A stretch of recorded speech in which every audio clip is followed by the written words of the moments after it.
I mean, is Cooper Rush worth 2.5 points? I would hope Quinn Ewers put up a decent stat line against Arizona State. If he didn't, we have a real problem. You can say the same thing about Creighton. Okay, they had the one good game against Kansas at home.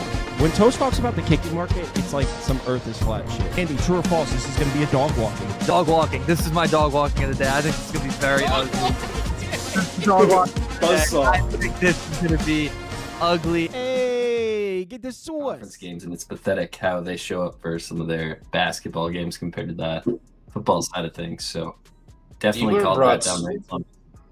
I think Dealer got some momentum back in that program when he you guys are live, by the way. You don't have to stop talking. I didn't want you to say something wild. See, I let them go because that's what you always used to do. So I let it flow for a second. Yeah. We usually just continue the conversation, but I just wanted to make sure they were aware that we were live. Looking clever, yes. Good evening, everybody.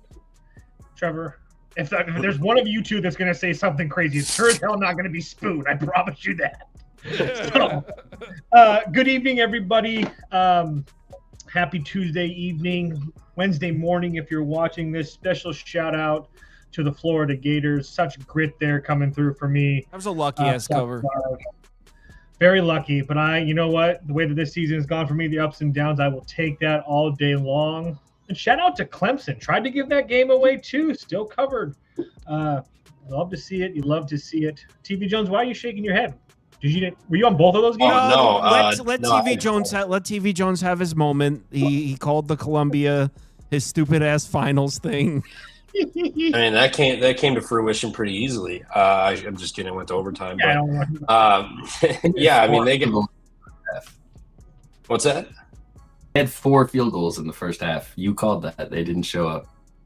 Yeah, it was the Ivy League specialist here. But I mean, you gotta handicap the teams here. When you got a bunch of nerds with finals week, they don't care to play hoops. So except for Brown, who I said would show up because they're playing the Big East. They're at the Dunk. They lost by 8 or whatever the hell it was. So shout out those teams. I believe Dartmouth covered the late number. If you got it like 22.5, but yeah, I mean today was solid, up money, but Rhode Island plus 1.5. That was painful. The over 150.5 in the Michigan game, 150. Shout out Villanova for not getting a single point for 6.5 minutes in the first half. That was brutal, man. Like they suck. Like they're terrible. Hand up, egg in my face for betting Villanova, but Michigan is giving me 2023 UConn vibes. No, shout out steamrolling teams. Someone else that deserves a shout out is the guy commenting saying Toast and TV Jones were morons for taking Clemson, and then came back and deleted his comment. Oh, it deleted when they were up 20 in the first half. There was a few of those. There was a couple people you could tell had never watched the show because they were like, "Oh, you can't." Toast is just fading TV Jones. Like, yeah, like this is the fun. It's a little bit of fun here, guys. Spoon, you got a little bit lucky today with Buffalo coming through too. I bet you that felt good, huh? Yeah, kind of going back and forth in that game. Watching them come all the way back was just, it felt like it wasn't going to happen. Almost the same exact situation happened there with that Columbia game. They could not put any points on the board there at the beginning of the game, but got one in overtime right now. But decent day, break even so far. I think if we pull this out, we win, but San Jose State's probably not going to cover this. Yeah, I tried to tell you guys not to mess with the state, Long Beach State. No one wanted to listen to me. That was more directed at you. Are you calling it already there, Toast? No, I was just showing you. I'm not even looking at the game, but I showed you in the Discord the shot quality score if you wanted to see it. It's not in your favor in any way, shape, or form. So I know you didn't want to see that. But regardless, another small slate tomorrow or Wednesday, whenever you're watching this.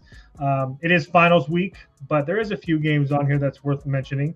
So first game up, Merrimack on the road in Princeton. This is TV Jones special, I would assume. I think the next two games are Are you on this one too, Spoon? I know you had one of the first ones. I'm all over this one as well. Spoon, take it away. All right, so this is a pretty fun matchup. I'm kind of looking for a spot where we can kind of get in and buy low on Princeton. They've had a terrible start to the season. Just have the 2 Division I wins versus Bucknell and Northeastern, but I don't really think this is the time. Currently, right now, they're missing one of their ball handlers in Dalen Davis, and I just think this is a bad time to not have one of your significant ball handlers, and then one of their forwards, Malik Abduli, has missed the last 2 games with injury. I think there's a chance he's back for this game, but I don't think that Dalen Davis will be. And that led to a ton of turnovers in the last few games versus Monmouth and Loyola Chicago. And Loyola Chicago's defense is nothing to write home again. But Merrimack, this is a defense that has led the country in turnovers under Joe Gallo in Division I. So I think this is a really bad defense to kind of catch. It's a weird zone. I don't think it's a good matchup for Princeton when they're missing one of their point guards. And Merrimack, just a few points catching. I don't think they should be catching any points here at all right now. It's just that they're a smaller school. Princeton doesn't have the talent. They have one big forward in CJ Happy that's going to be a difference maker in Ivy League play, but I don't think that matters here. That zone will completely neutralize his size. Merrimack money line. What's the Princeton player you were talking about that's out? Dalen Davis. All right, I'm gonna get it. Bring it. I got CBB Analytics. Yes, I was doing the same thing. CBB Analytics got us hooked up with the on-off splits. His name's what? Nice. Jalen Davis? No. Jalen Davis. All right, here it is, right here. TV Jones, I know that you have some thoughts in this game too. You are the Ivy League whisperer, as someone once said. Do you trust Princeton to get themselves up off the mat? I know that their record isn't great, but they have played a somewhat decent strength of schedule. Obviously, there's some injury concerns there. What are your thoughts on this one? Yeah, they haven't played at home since November 20th, so we're going on 2.5 weeks or so. Dropped every single game. Bradley, Temple, Vermont, St. Joe's, Monmouth, Loyola Chicago. The Loyola Chicago loss, that's a brutal one, but that's a real kick in the ass, wake you up loss. Now they're coming home, losing 6 straight, and they're laying 3 points. Merrimack's won 3 straight. They're laying points for a reason. I know it's finals week, and they've got that to do. But you haven't been at home in almost 3 weeks. You've lost 6 straight. You don't want to go into the break with an L. I'm laying it with Princeton. I think they get this done. And Merrimack, yes, congratulations on beating LaSalle, Ryder, and Fairfield. But Princeton's going to put it on them tomorrow. Princeton by 7. I don't get it. This is an Ivy League school that has finals. TV Jones. Yeah, but they've lost 6 straight, and they haven't been home in 3 weeks. This is a get-up spot. So if they've lost 6 straight, then they don't care about finals. They've lost 6 straight, and they're laying points. It's finals week, but they're at home. They're at home. They can afford that. They're not going to be on the road. They're not moving around doing this and that. They're at home. They're going to go practice. Go back, do your studying, and then they're coming back, getting ready for game day. They're going to kick the hell out of Merrimack. They're going to win by 7 or 8, and then it's finals time. They don't play for another 12 days, so they're not going to go into a 2-week break losing 7 straight. They're going to get a win here, and get the momentum start to shift back. Merrimack hasn't lost in New England yet. Boston, Maine, LaSalle, Ryder, Fairfield. Haven't played LaSalle. Princeton though. TV Jones, fair point. I don't really have an opinion on this game. It would be Princeton for me, just because I feel like they've played a better schedule and they're finally at home. But I don't really want to have anything to do with this game. Next game on the board, I do have some thoughts on. I'm curious to see what TV Jones has on this one. He did click it. Umass, Boston College on the road to face UMass. TV Jones, you clicked it. Take it away. It's Boston College. And Earl Grant, no thank you. You're laying points on the road. In what world do you deserve to be laying points? I know UMass hasn't looked fantastic this year at times, but they've won 3 straight. They beat Oregon State, Harvard, kicked the hell out of Lowell. But, I mean, on the neutrals, they've lost to Charleston and Green Bay. Green Bay, I don't know, they might be all right this year, apparently. So I'm being serious. You know me. I faded them every game last year. I don't know about the whole fading thing anymore in Green Bay. But anyway, other than Luke Marshall, game 1 of the season, they haven't lost at home. This is a semi-neutral, whatever. But I still don't trust Earl Grant and Boston College to be laying points. Frank Martin, much better coach. He's going to have these guys ready. They've won 3 straight. They're back home going against Big Brother here. catching a small number. I think UMass wins this one outright, but I will take the 2 because I've been getting screwed by hooks and 1-point wins as of late. So UMass +2 for me in this one. Spoon, did you have any thoughts on this one? I agree with Trevor's side on this. I like UMass here. I feel like they're a better team at this point in the season. The number on KenPom next to them doesn't necessarily reflect that, but I think they've taken a couple early losses to Charleston, Marshall, that very decent losses. That Green Bay loss was very avoidable, but I think this is an important game. I think it does come down to the last couple of possessions. So one of these teams getting a couple points, especially being the better coach, I would definitely take UMass here. I'm probably not going to get there to the ticket window, though.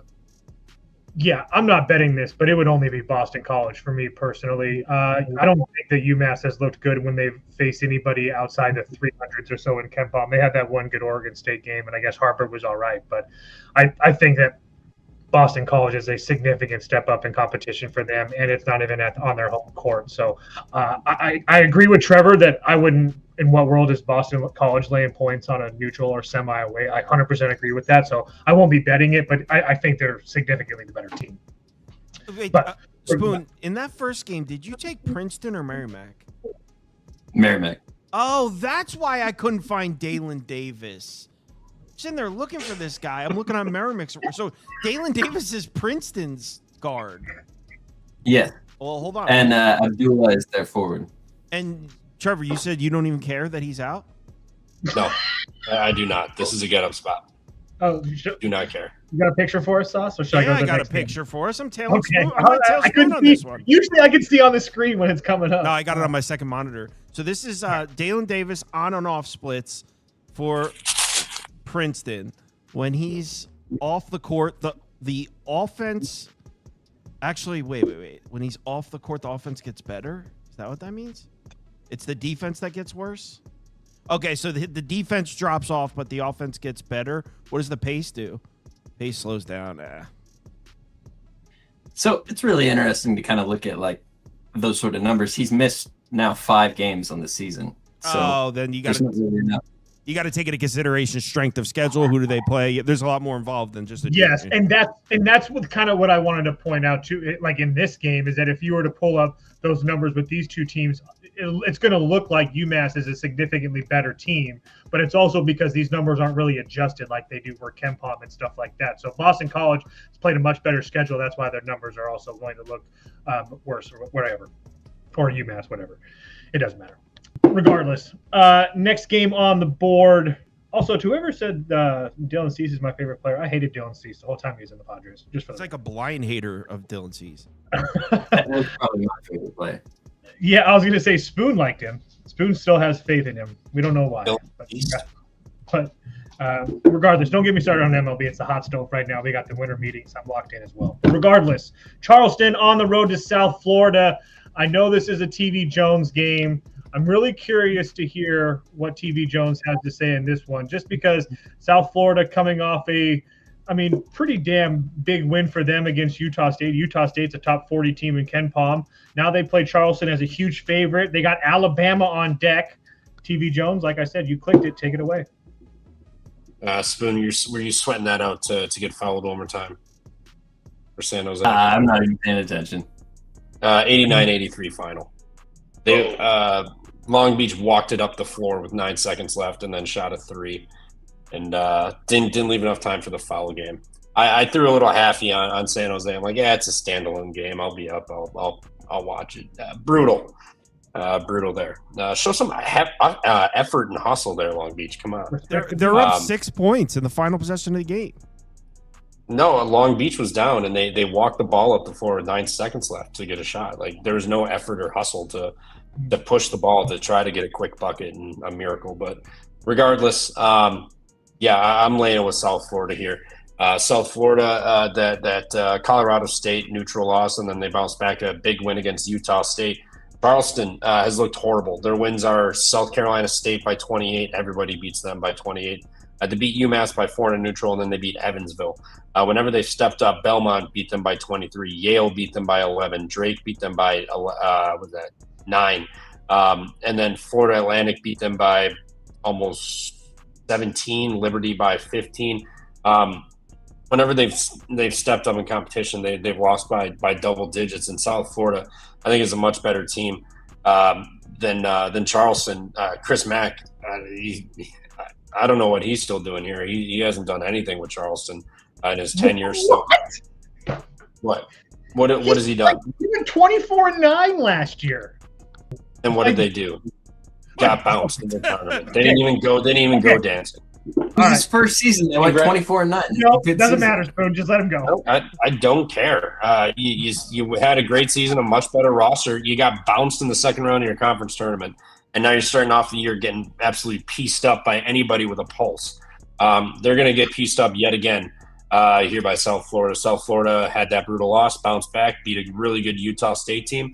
And they're gonna come back and get this done against Charleston. They have Alabama on deck, but that's a week away. So I think they're focused on this: get right, make sure everything's tuned up, then go through practice, and then go play Alabama on the road. So give me South Florida laying the 15 there. It's a big number for a reason. This isn't the same Charleston team. Spoon, do you have thoughts on this one? I have some thoughts, but I'm just making sure you don't or do. I think it's a little bit of an interesting spot for South Florida. You have that Alabama game that he alluded to. That's Brian Hodgson's old employer there in Alabama.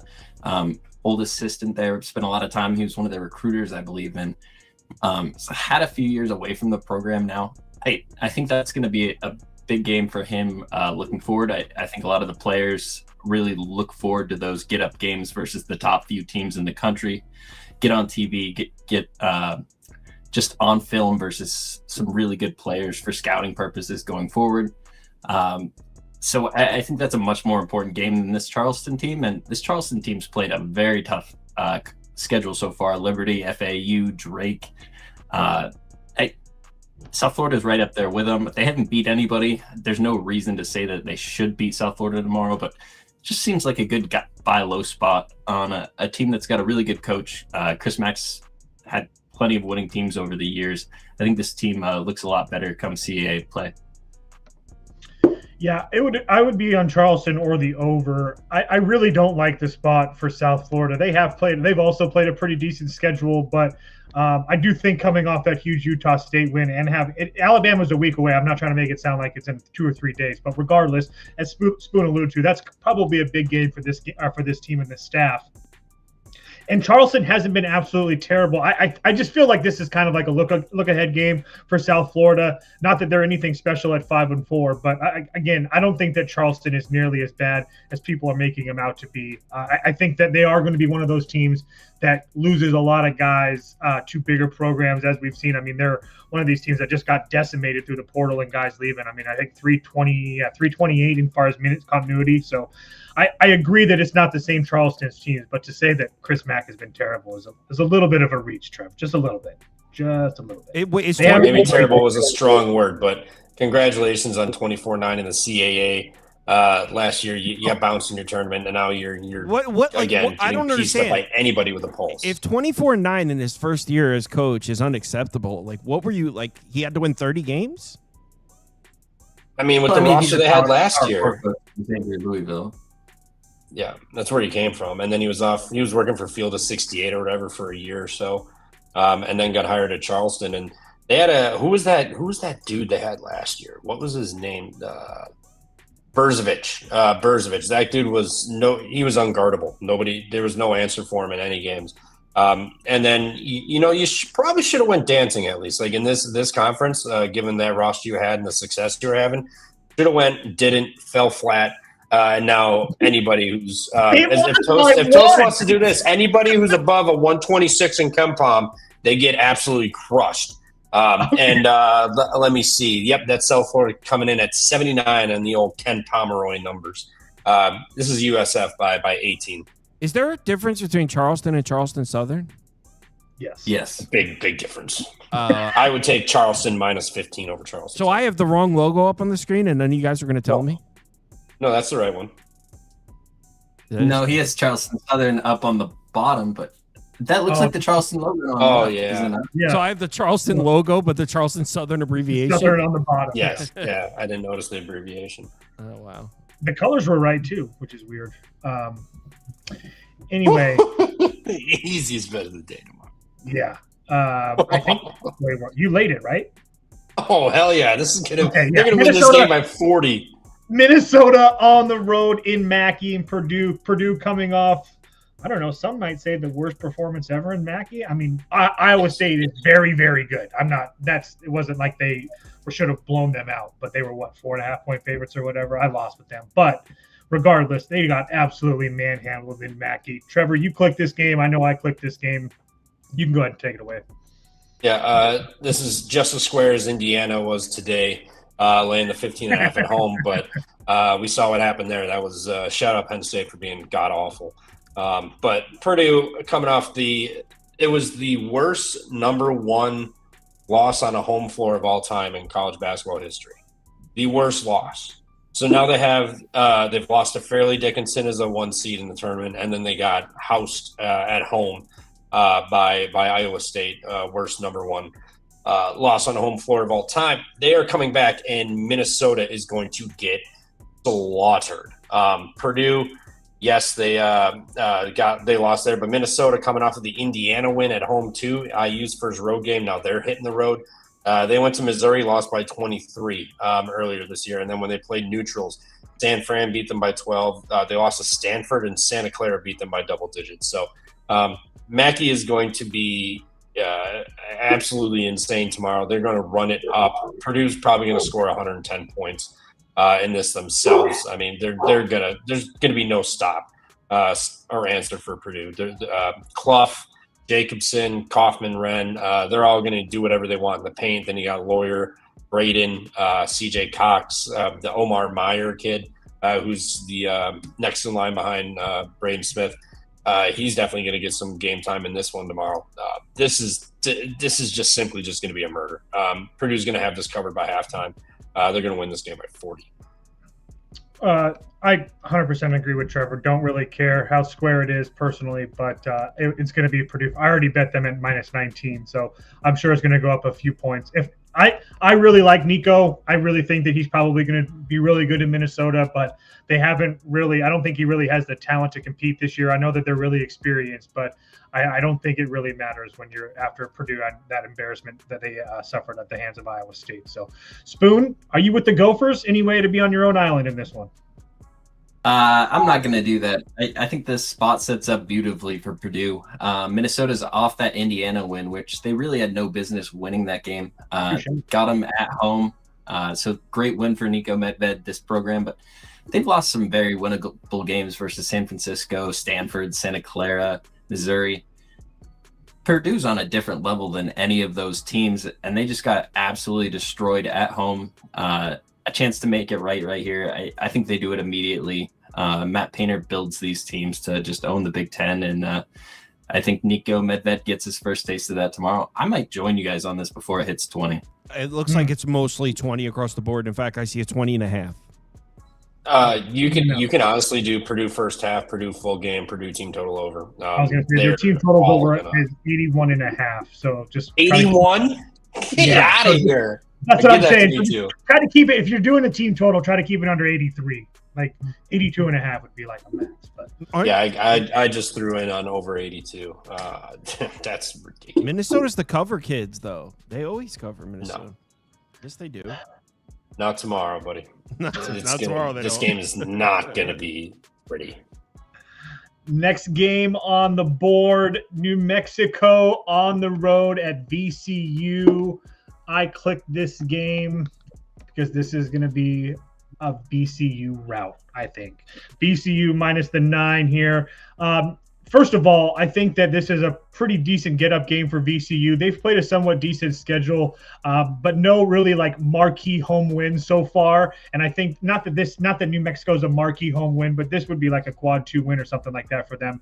So I do think that this matters for them. And on top of that, you have New Mexico, who I don't really think is that good of a basketball team, especially after losing Coach Patino, Coach Olin in his first year, But they've played at home and on the road, so it's not one of those things. It's their first home home or road game, our road game, but their only road game was at New Mexico State. They lost that game by 8.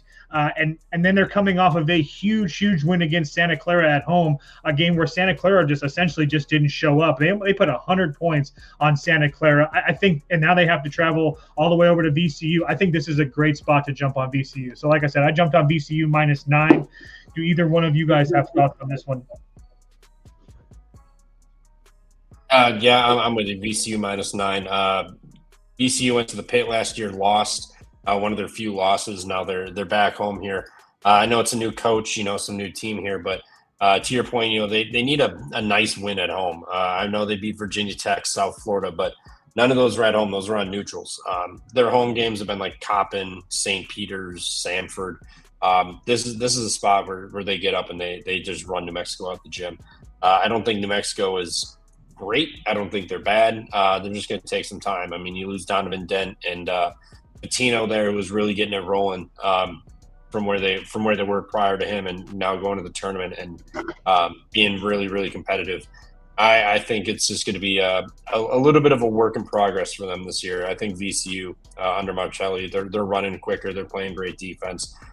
They have the ability to cover more of these bigger spreads than they did prior, where they played slow and really made you work on the defensive end. So I think VCU scores no problem. I think they get buckets in New Mexico. Ends up falling flat at some point, and VCU walks away with this about 14, 15 points. Spoon, any thoughts on this one? Yeah, I like the VCU side with you guys here. I think Olin has played a much slower pace in the last few seasons than he has so far at New Mexico. But what Phil Martelli did at Bryant was run one of the fastest offenses in the country. Just the tempo at top 10 every single year. I think that really lends itself to covering at home in these kind of games. They're just going to maximize the amount of possessions. The energy in the building kind of allows that momentum to get started.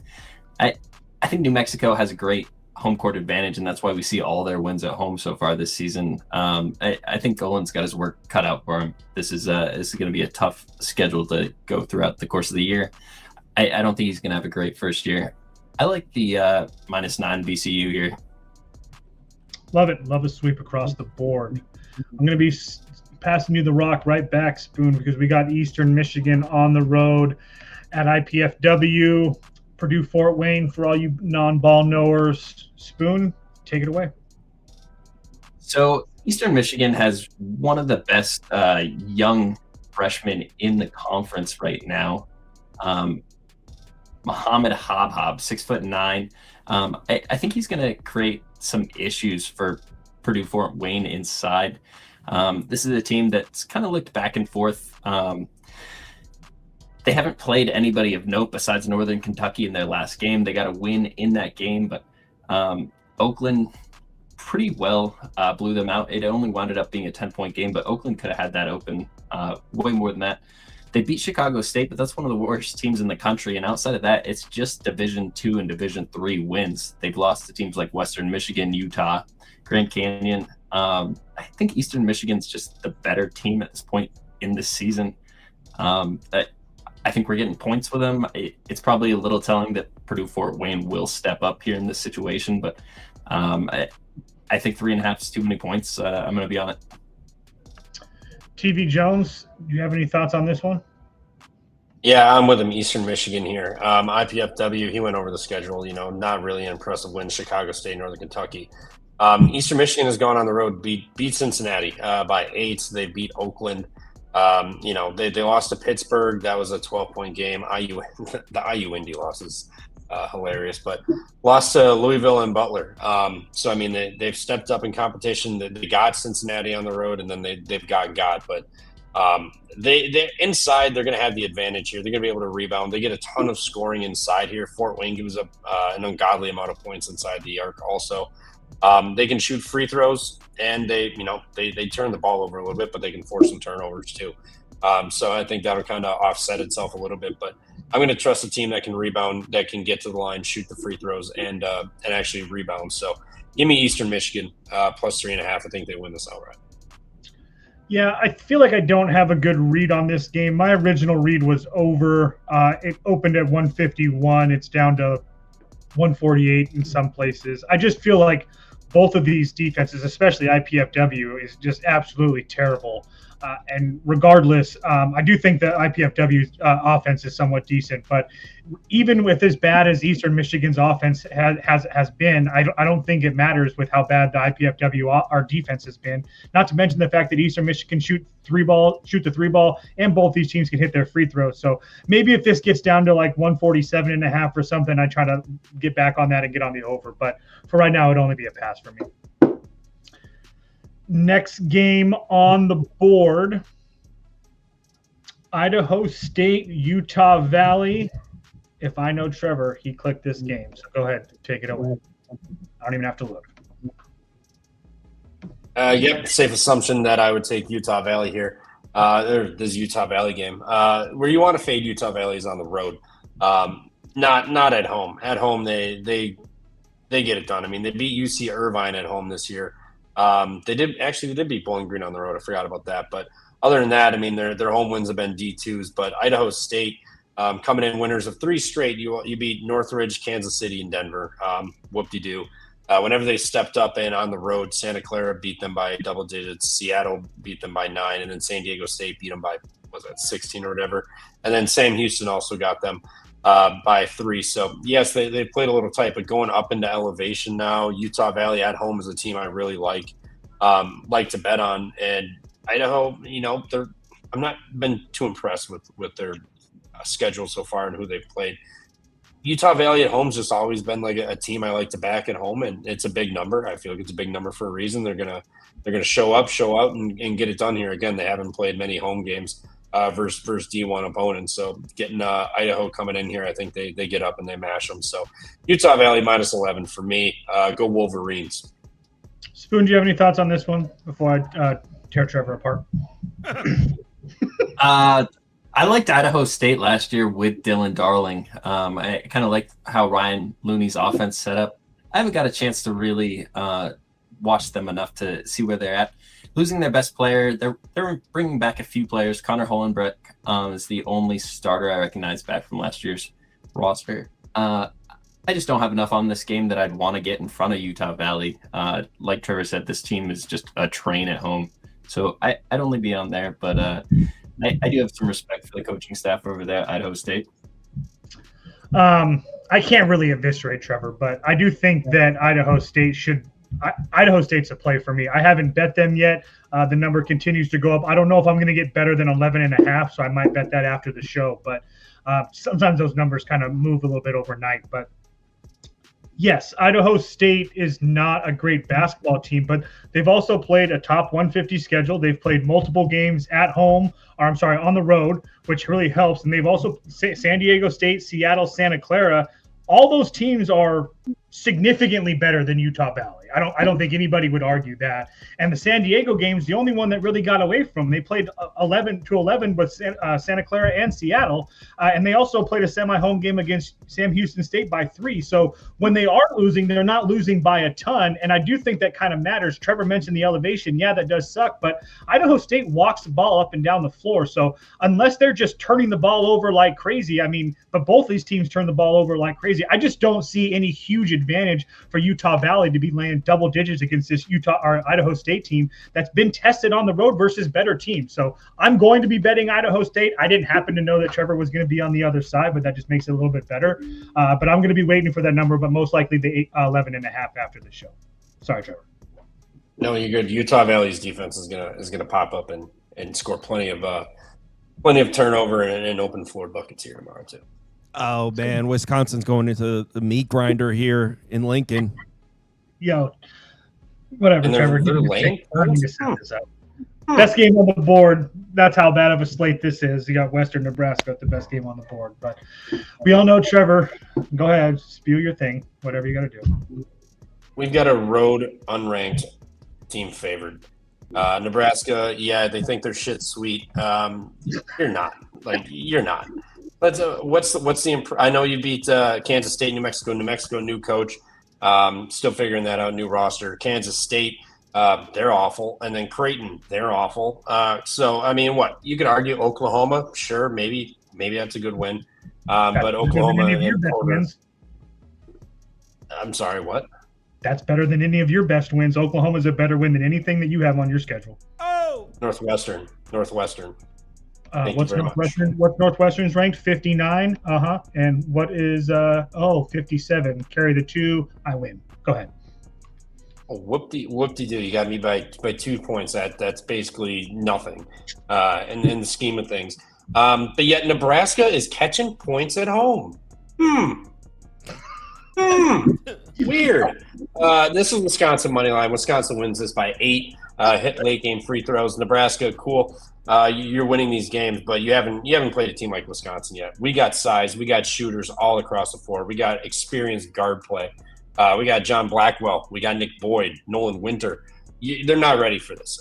You got Rank Mass back. That's big for you, but he's not ready for what we got tomorrow. Greg Gard, better coach.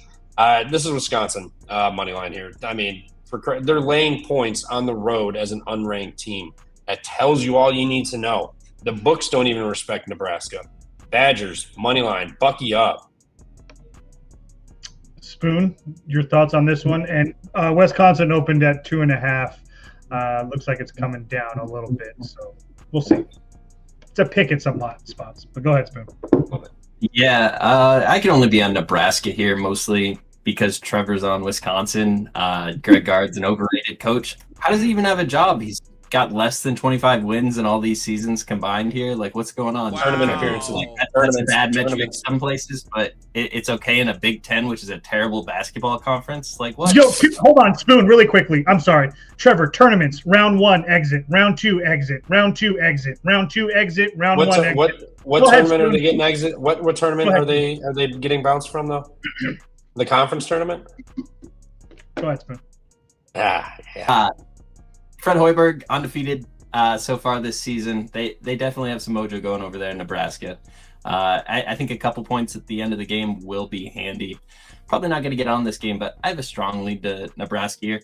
I just have a hard time betting on a undefeated team. You're really buying high on that team, but I feel like Wisconsin's valued as a better team in the market right now, and I think a lot of people would address that. So only 2 points at home is a little bit of a strong line in my opinion for them. So I like Nebraska here. We got a confusing comment from Napolitano. He says Wisconsin kicks their ass in conference games. 90% of the time, the home team wins. That still leaves 10%. I guess Wisconsin kicks their ass because the home team usually wins. Big Ten, it's really Only hard 90%. to win on. Not tomorrow. Not against Nebraska. Let's pump the brakes. It's Nebraska. They're due a loss and they're catching points. Nebraska catching the points probably should be free tomorrow then. I just think it was funny that Trevor buried the lead. How many true road games has Wisconsin played this year? Go ahead. Wow, this is their first true road game? Utah was basically a freaking road game. What do you mean basically? It was in Provo or in wherever the hell the Jazz play on that Mickey Mouse Barney court. They pulled out all the stops to try to beat us. Campus. Oh, because that place was a split crowd 50-50, not in elevation in Utah. No, it was all BYU. It was in elevation. Not going to be elevated here. We've already gotten that experience under our belt. And you guys are trying to poke holes in Wisconsin because you think Nebraska's better. Get out of here. I am just trying to understand the lay of the land because sometimes you like to bring up those points, and I just wanted to see why you didn't bring it up with Wisconsin. Spoon mentioned it as well with the coaching staff. It just seems like you're just kind of blowing over some big things about Wisconsin. So that's all I wanted to point out. But no, I mean, if you want to go back to last night with the finals cap, it applies in some and not all. So reroute that over here with these road games because they have played a road game and that was in Utah already. How did that road game go? We got it out of our system. We got spanked because they had to pull out the purple court. We have to go to an NBA arena and we got to go to elevation. They had to pull out everything they could for that game, and it got for a little bit it was a little hairy, and then they pulled away. So what about Jamie Dixon? What happened in California? That was a tournament game. Who cares? That doesn't apply. Okay, in all I'll seriousness, see tomorrow. I'll see you guys here tomorrow. In all seriousness, it would be. I'm gonna bet Nebraska now. I'm done with it. Let's do it. It would be Nebraska for me as well. Obviously, I knew Trevor was going to be on Wisconsin. It has nothing to do with my normal fade Trevor thing when I can. But I think that these teams, I wouldn't say like completely even. I will. Yes, Wisconsin's probably a better basketball team. I don't think it's that big of a difference personally. I think that both of these teams have been able to play at some pace, which I don't think that. So Wisconsin, I don't think is going to catch Nebraska that way. Neither one of these teams really offensive rebound. Someone in the comments says Connor Esijan isn't playing for Nebraska. Yeah, that guy. That dude's been up to some shit in Nebraska. Well, the Nebraska's offensive rating drops 10 points without him, and their pace drops 5 whole possessions without him. I don't even know how much he's played this year. I was just about to say that. It would bother me if he's played a whole bunch this year, but he's playing like 10 minutes a game, giving you 2 or 3 points. So big name or he used to be, I guess, but not so much anymore. He's just a relevant name because he used to play for Wisconsin. Oh, I didn't care less if he left. He didn't make an impact on my life. Why is he only playing 10 minutes a game? When he's on the court, this team's like amazing according to these numbers. He's injured and he's been out at like the bars until bar close and like all over Instagram and all this other. He's been living it up, and I'm not sure Hoiberg is a huge fan of that. Just based off looking at the guy and knowing how he operates, I don't think he's a giant fan of his players being out till bar close and putting everything on Instagram live. Lincoln, Nebraska, they're not surprised anybody's drinking. No, but I mean, out till bar close for the guy who you brought in was going to be one of your key pieces. He went from Wisconsin to Lincoln, Nebraska. Who was surprised that this guy was going to be out late closing bars? I'm not saying I'm surprised. I'm saying Hoiberg not a fan of it. I mean, shit, we'd all do the same thing. I know I would. No, I get it. Yeah, I will say also that Jamarcus Lawrence kid or whatever has been playing really, really well. So I there's issues there, but regardless, I just don't think there's a huge difference. The only difference that I truly believe is that defensively, I think Nebraska's head and shoulders better than Wisconsin. So I do think that both these teams kind of rely on the 3-ball to a point. So again, it would only be Nebraska for me. I agree with Trevor that the unranked team on the road versus the home team, I get all that. But at the same time, I think that these teams are really, really even. And if you're going to give me at least 2 points at home, I would probably take it. But it would be Nebraska or over for me. But I don't think I'm actually going to be able to get there. All right. I know someone was asking about NBA because we hit our first NBA bet of the season. But for the 2 games, for the 2 games tomorrow, I'm not really sure. Why can't you guys see this? I'm trying to bring this up on the screen. It'll only take a second. NBA tools right here. Why isn't this coming up on this? I don't know why it's not coming up on the screen. Oh, wait. There's odds logic. Oh, here we go. All right. Anyway, so the Spurs-Lakers game, something I noticed, and it was kind of the same reason I bet the under in the Heat Magic game is, you notice since the games LeBron was out, you notice since LeBron came back, I've seen the Lakers play a lot of slow-paced games. You can see a little bit faster pace before he came back. So maybe the pace slows down, and I would go under 237.5. I'm not betting it, though, and the reason I'm not betting it is the Spurs have just been sprinting in their last 3, so I'm not trying to press my luck with another under to have them sprint up and down the court. But it seems like the Lakers have been slowing things down since LeBron James came off injured. So I would lean under in that one. In the first one, it's Oklahoma City laying 14.5. I have it at 13. But yeah, I wouldn't. With LeBron James on, I have it like way, way lower than that. Let's see. Can you guys see this? Can you guys see the model? 1 second, and then we'll close it. I have it at way lower than that. So this is not in midseason form yet. I'm not betting this under, but I will go under in Spurs-Lakers. All right. I got 2 bonus picks. Oh, go ahead. Go ahead. You're good. Marshall money line against Western Kentucky, loses the 3 straight. The last home game was that Lipscomb game where they couldn't throw water into an ocean. They turned the ball over 1,000,000 times. And then lost to Wilmington and Ohio on the road, back home against Kentucky. Western Kentucky coming in off of two wins, Wichita and Evansville, on a neutral and home. Now they're hitting the road. So They haven't hit the road in a while, so I think this is a good spot for Marshall to get back.